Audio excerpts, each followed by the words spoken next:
Bom dia a todos. Estamos retornando para a segunda parte do primeiro dia do 6º Seminário de Iniciação Científica do PET. Na primeira parte, nós tivemos 2 apresentações finais e agora nós teremos 4 apresentações parciais. A primeira apresentação parcial prevista é a do Rubens, que já está aqui com a gente. Tudo bem, Rubens? Bom dia.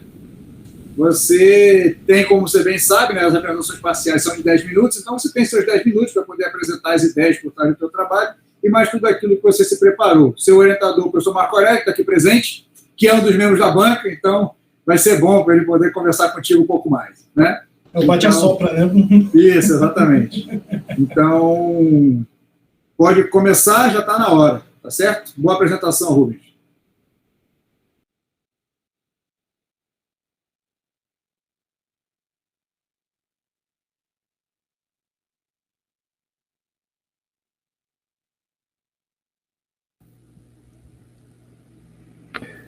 Vocês estão conseguindo visualizar? Aqui tá perfeito. Tá perfeito? Sim, tá. Okay. Dá para ver. Primeiramente, quero agradecer a presença da banca orientadora que está aí. A banca, na verdade, avaliadora, perdão. E meu nome é Rubens Júnior, eu sou bolsista do PET, junto com meu orientador, professor Dr. Marco Aurélio, e a gente vem apresentar nossa proposta de iniciação científica, né, a priori, a biografia do Sistema Solar e uma análise histórica das descobertas dos objetos que formam nosso sistema planetário. Bem, primeiramente eu quero trazer um sumário, né, a priori, para a gente poder entender essa trajetória da apresentação, né. Primeiro com justificativa, objetivo geral, objetivo específico, metodologia e cronogramas e referências. Primeiramente, a gente começa com as indagações nas justificativas de estudar a história da ciência, que no caso é entender como a sociedade antiga, né, construiu certas informações a partir das observações do céu noturno, já que isso já acontecia desde a era neolítica, já há muito tempo, milhões de anos atrás, a humanidade já observava o céu de uma perspectiva um tanto curiosa, na verdade. Desde então, as observações foram base de várias questões no correr do tempo, como a própria religião e o misticismo montaram suas bases dentro disso. Elas criaram suas bases através dessas observações que o ser humano já fazia do céu, é claro, para que viesse explicar o inexplicável, né? Aquilo que a humanidade sempre sentiu vazio por trás das suas indagações na questão de se estar sozinho no universo. Por segundo, a gente vai estudar a importância de estudar uma área, compreender como a própria ciência é feita, buscar as suas necessidades de comprovação para que, por fim, né, tenhamos um entendimento de síntese científica, para que a gente possa entender, de fato, como separar o misticismo da ciência, para a gente poder entender como, de fato, a ciência trabalha essas questões da análise de dados.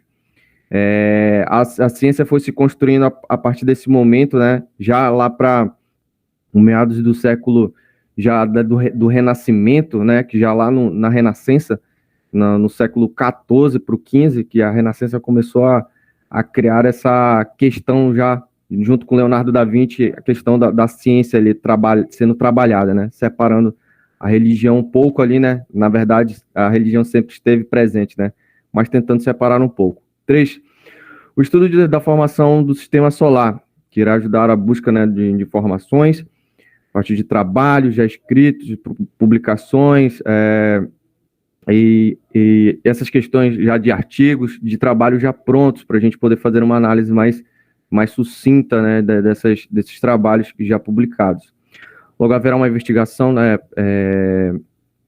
para o fim que seja uma ferramenta dos estudos, né, consecutivamente, para contribuir até as teorias modernas, para que isso venha contribuir com uma ciência que a gente vai trabalhar mais contemporânea ao nosso tempo, né, que é a ciência moderna.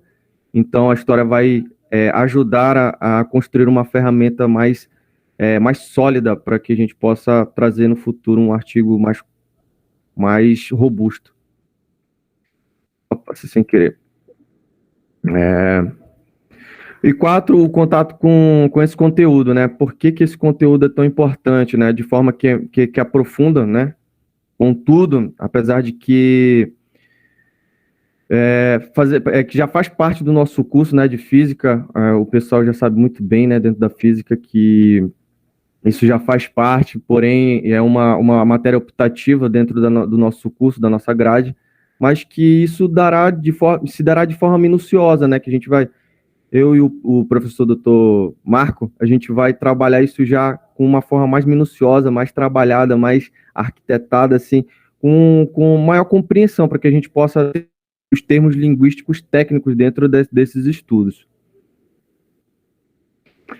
Bem, o objetivo geral é estudar a evolução do sistema solar, desde as suas análises históricas, observações, a evolução destas, né, claro, e até uma grande teoria, né, que é a teoria newtoniana, que lá no século, já no começo do século XVII para o século XVIII, ele veio com esses moldes, né, dentro da gravitação, para poder trazer explicar esses movimentos, e que ali se deu início ali, eu acho que a grande corrida dos estudos da astrofísica e da astronomia.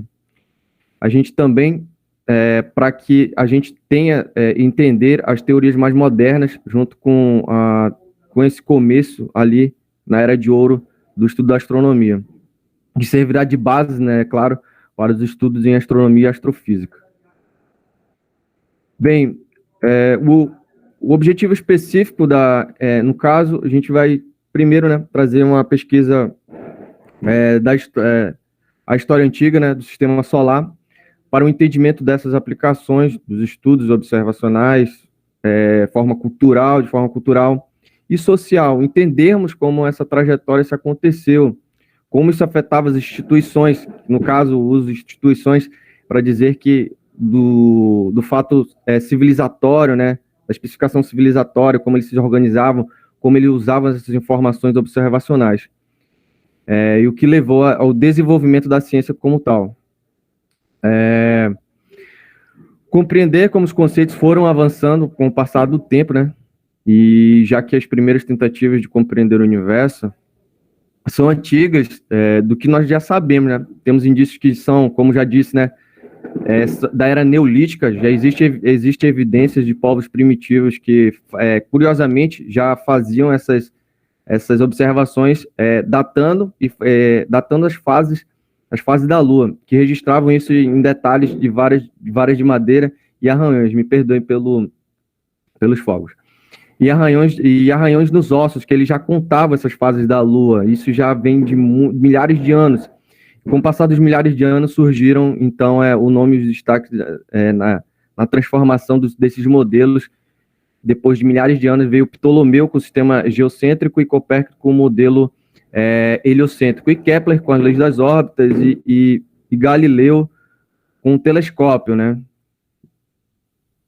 Especificamente falando deles, né? 3, estudaram os tópicos de astronomia, onde, se diga de passagem, né, teve um século de grandes descobertas.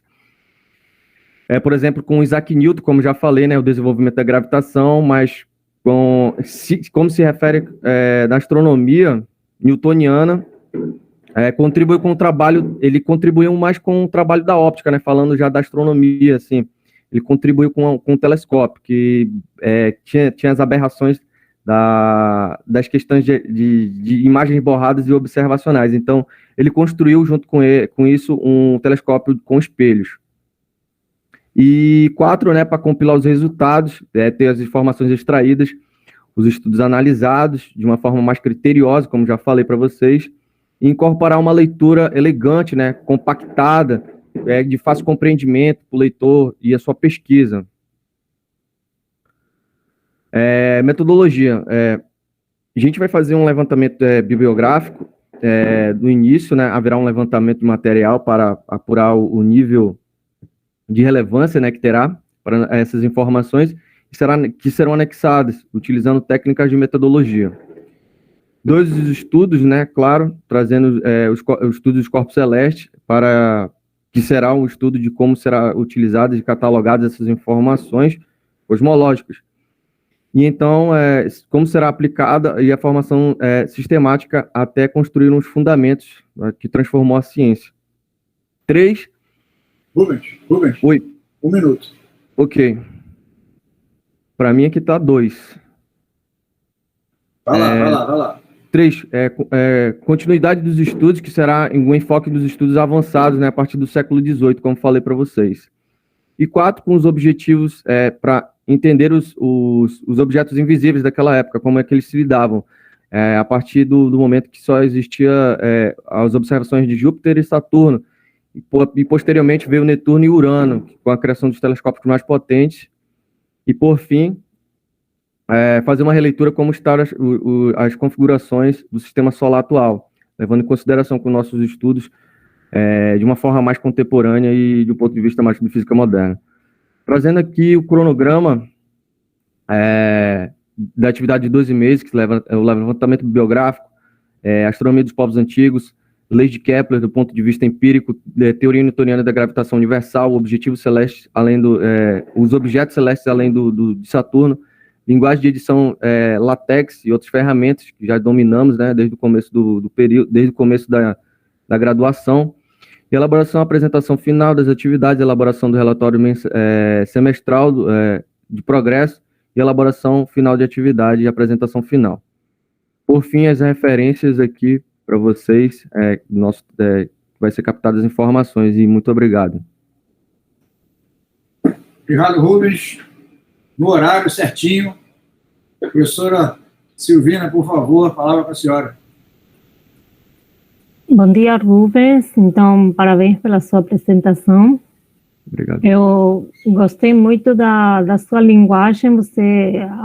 Acredito que você tenha se preparado bastante, certo? Porque você te notou bem tranquilo e, assim, tranquilo com o que estava falando, né? Dominando. Eu vou fazer só umas considerações em relação à apresentação. Eu gostei muito porque você trouxe assim, bem sintético o que vai fazer, certo? Comentou o que já tinha feito, né? Porque é um relatório semestral, então boa parte já foi feita, certo? Mas assim, talvez minha colocação seja em relação ao tema. Eu sou apaixonada por sistema solar. Eu acho que eu fui saber sobre o sistema solar desde que tinha 9 anos, certo? E aí a gente estuda os planetas, certo? Os nomes dos planetas, se são gasosos ou se são telúricos, o Sol, coisa muito básica, certo? Pelo menos eu aprendi com os 9 anos. E depois, quando eu fui me aprofundando, aí eu pensei, nossa, é tanta coisa para aprender sobre o sistema solar. Tanta coisa que a gente vê como se fosse algo pronto, né? Como se fosse algo que, é assim, já está, o sistema solar é assim, e acabou-se. E, na verdade, para chegar na estrutura que conhecemos hoje, teve toda uma evolução, certo? Para chegar ao compreendimento do que a gente entende hoje, também teve toda uma evolução do pensamento, não só a evolução do sistema físico, certo? No caso, o sistema solar, para onde que vai evoluir ainda, né? E a evolução do pensamento humano, certo? De como a gente casava as informações das observações com um modelo físico e matemático, certo? Que respondesse a tudo isso. Eu sou apaixonada pelo sistema solar. Eu acredito que não é uma coisa que é simples, não é uma coisa que está fechada, que você diga, pronto, é assim e acabou-se, é assim que eu aprendi, né? Então, acredito que tenha muita coisa para pesquisar ainda. Inclusive, se você acompanha, acho que o Observatório Nacional, eles fazem cursos de sistema solar, tipo, você pode simplesmente se candidatar para uma vaga e aprender com ele, né, com o Observatório Nacional. Acredito que é um trabalho bem promissor, certo? Só talvez para quem não é da área, certo? Fazer esse comentário, ou para quem tem interesse, né? Que não é algo que está fechado, não é algo que já está definido, é assim e assim será, sempre foi assim e assim será, né? Todo o sistema físico evolui e nosso compreendimento também, certo? Então, eu gostei demais da escolha do tema e, bem, e parabéns, né? Vai ter muito trabalho aí, ainda quero ver esse relatório final depois. Obrigado, professora Silvina. Professor Marco Aurélio, fazendo as considerações como banca e orientador. Bem, vai ser difícil não sair algo enviesado, né? Mas, como a professora Silvina comentou, né, e aí até que eu gostaria de partilhar um pouco dessa história com o Rubens, né?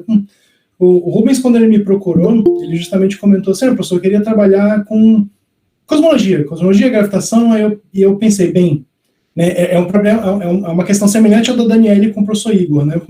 O aluno no começo do curso, né? Caramba, como é que a gente estuda algo tão profundo, né?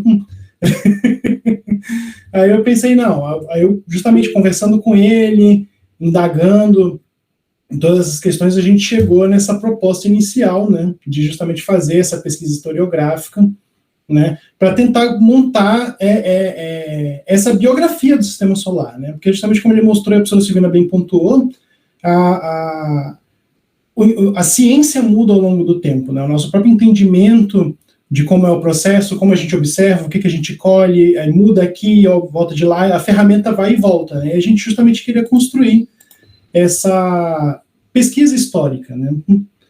E aí, eu vou até deixar para ele comentar um pouquinho, né? Como é que foi esse começo, né? Bem, é uma coisa assim, de forma extraordinária. Eu sou apaixonado desde quando entendo por ser humano, sobre astronomia e astrofísica, desde criança. Eu acho que vocês podem ver aqui de fundo do meu quarto, eu pintei as galáxias de Andrômeda e a Via Láctea aqui, que futuramente há bilhões de anos vão se chocar. Sim. Há bilhões de anos. E eu sou apaixonado pelo Sistema Solar também, como a professora mesmo disse, eu compactuo com ela nessa questão, de eu gostar muito do Sistema Solar. E tem muitas questões que alguns alunos, acredito eu, que do ensino médio, até mesmo dentro da graduação de física, não sabem de algumas coisas que existem dentro do Sistema Solar, como a nuvem de Oort, e várias... quando fala nuvem de Oort, eles vão ficar... O que é nuvem de Oort, né? Uhum. É um cinturão de asteroides que existem após Netuno e Urano, que já está mais para os confins ali, já próximos ali fora do Sistema Solar, ali um pouco já, a uns, vamos usar assim um termo, já trilhões de quilômetros, né? Então, tem outras nuvens também, que tem nuvens de asteroides mais próximas ali de Marte, entre Marte e Vênus, ali tem umas nuvens também de asteroides. Então, mostrando aqui para vocês que eu sou apaixonado, né, de certa forma, e foi muito difícil até essa proposta junto com o professor, porque a gente tinha muitas ideias, estava ali flutuando, o professor me explicou as certas limitações que eu tenho, admito que sim, tenho neste momento, mas mostro para ele que o meu trabalho é bastante disciplinado, eu sou bem disciplinado nessas questões, eu não deixo passar nada, cumpro minhas obrigações acadêmicas e também os meus estudos científicos. Então, acho que essa é uma forma apropriada, e eu sinto que nasci para isso. Perdoem aos professores por falar isso, mas eu nasci para estudar astrofísica, e eu vou deixar aqui registrado que eu serei um dia um dos maiores astrofísicos do Brasil. Tá certo. É isso aí, motivado tem que estar, né? Sim. Senão não tem como. Tudo bem. Mais alguma consideração, professor Marco? Não, acho que para mim tá bom, né? Eu vi que o professor Lúcio... Isso, eu ia passar a palavra para o professor Lúcio. Exatamente. Professor Lúcio, faça alguma consideração. 2 minutos, por favor. 2 minutos? Poxa. 2 minutos. Tem que ser pouquinho. Eu vou tentar dar... Vocês estão me ouvindo bem aí? Sim. Ótimo. Tentar dar a minha contribuição em cima do que a professora Silvina observou, né? Talvez eu consiga traduzir, ou se eu me enganar do que ela realmente estava querendo dizer. é que é necessário um cuidado muito grande com esse tipo de trabalho, porque é um trabalho que se pretende fazer um período muito longo, né, de investigação, e se você vai falar sobre o sistema solar, você vai falar até hoje, e você tem períodos históricos importantes, então eu voltaria um pouquinho na prancheta da metodologia, tá? Para tentar tirar um pouco dessa difusão que existe no trabalho. Então, eu dou essa recomendação para que você pense exatamente no que você vai colocar ali para ficar um pouco mais objetivo, para que caiba em um ano, e lembrando que você ainda vai ter que fazer certos estudos e depois compilar, para que o trabalho não, tipo assim, ele não frustre no final, né, com alguma coisa que realmente não deu para fazer. Então, se você for fazer uma biografia do Sistema Solar, você pode escrever vários tomos, né? Você pode passar 15 anos escrevendo aí ou mais, e não vai faltar assunto, né? Então, tem esse problema. E tem também a questão da adoção da metodologia e da corrente que você vai adotar para escrever. Por exemplo, o Humberto Bortolozzi atualmente escreveu um livro até que me frustrou um pouco, ele chamou de Modelos Cosmológicos, né? E ele, na verdade, não é modelos cosmológicos, mas aí é uma questão mais difusa, porque naquele tempo era a cosmologia era o sistema solar. Então, ele fez um livro que ele conta, basicamente, esse processo que vocês querem contar. Um livro pequeno, né, em que ele condensa, mas ele condensa um período histórico pequeno, também vai, tipo, até Copérnico, ultrapassando um pouquinho ali. Então, ele chega até ali e tá bom, né? Chegou num ponto em que ele consegue dar detalhes interessantes sobre essa questão. Agora, se você vai passar de Newton para Laplace e depois você vai bater em 1900 e vai seguir, né? Aí você vai ter um pouquinho de trabalho e eu indicaria. E aí tem questões de historiografia que precisam ter em conta na metodologia. Outra coisa, você pode simplesmente fazer tópicos de modelos, né?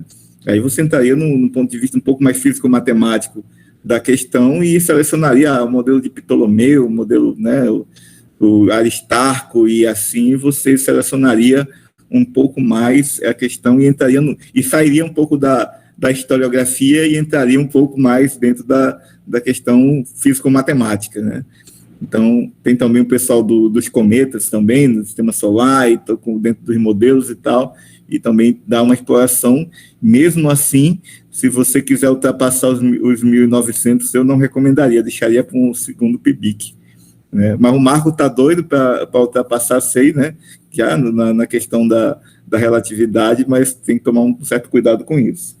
A outra questão é que você falou, que você também poderia explorar, é um pouco da lógica do desenvolvimento do pensamento científico, a partir de Thomas Kuhn, né? Como é que esses modelos eles imperaram, por que período eles imperaram e por que eles foram substituídos aí, né? E como é que se dá essa dinâmica dentro do pensamento científico. Então, esses são os meus R$2 aí de contribuição. Obrigado.